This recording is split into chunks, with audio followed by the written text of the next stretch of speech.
দেখুন, সালাতের মধ্যে যদি কারোর বায়ুর প্রেসার চলে আসে, অবশ্যই তিনি সেটা ধরে রেখে সালাত আদায় করবেন, এতে কোনো অসুবিধা নাই।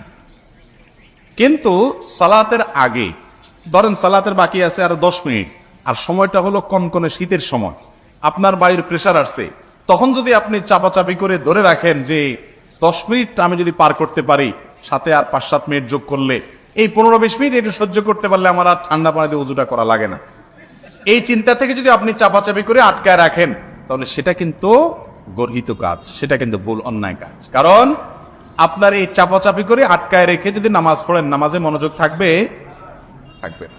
কারোর অসুস্থতা আছে, বয়স্ক মানুষ, পানি খুব ধারে কাছে নাই, এই মুহূর্তে নামাজ না পড়লে অসুবিধা হয়ে যাবে, এরকম এক্সক্লুসিভ ভিন্ন কিছু থাকলে, এক্সট্রা কিছু থাকলে ভিন্ন কথা। সচরাচর এই শীতের সময় আমরা অনেকে চাপাচাপি করে উজু ধরে রাখি। অনেকে আবার এটা নিয়ে বাহাদুরি দেখায়, আজ জোহরের সময় উজু করছি আমি, ওইটা দিয়ে কি পার করে দিছি, এশা পার করে দিছি। হ্যাঁ, যদি আপনার পেশাবের বেগ না আসে, বায়ুর বেগ না আসে, আপনি পার করেন, অসুবিধা নেই। কিন্তু বেগ আছে, তাও আপনি ধরে রেখে বীরত্ব জাহির করতেছেন, আপনি বীর না, আপনি বীরু। বীরু বুঝছেন, মানে কাপুরুষ। কাপুরুষ কেন?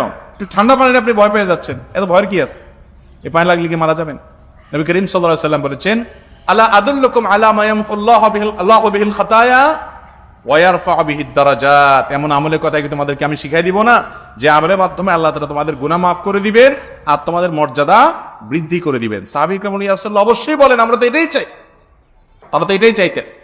তো নবী করিম সাল্লাল্লাহু আলাইহি ওয়াসাল্লাম 3টি আমলের কথা বললেন, তার ভিতরে একটি হলো ইসবাগুল ওযুই আলাল মাকারে। কষ্ট হয়, ওযু করতে মন চায় না, তারপরে আপনি সাহস করে ওযু করলেন, এই আমলটার মাধ্যমে আল্লাহ গুনাহ মাফ করেন, মর্যাদা বৃদ্ধি করেন। এজন্য নামাজের মধ্যে বায়ুর বেগ বেশি আসলে আপনি অবশ্যই ইবাদতে লিপ্ত আছেন, সেজন্য চাপাচাপি করে ধরে রাখতে পারেন। কিন্তু নামাজের বাইরে আপনার আর 5, 10, 15, 20 মিনিট আছে নামাজের, মাগরিবের পরে এখন পেশাবের বেগ আসছে, তারপর আপনি ধরে রাখছেন যে না, এশা ছাড়া এখানে করা যাবে না, এশাটা শেষ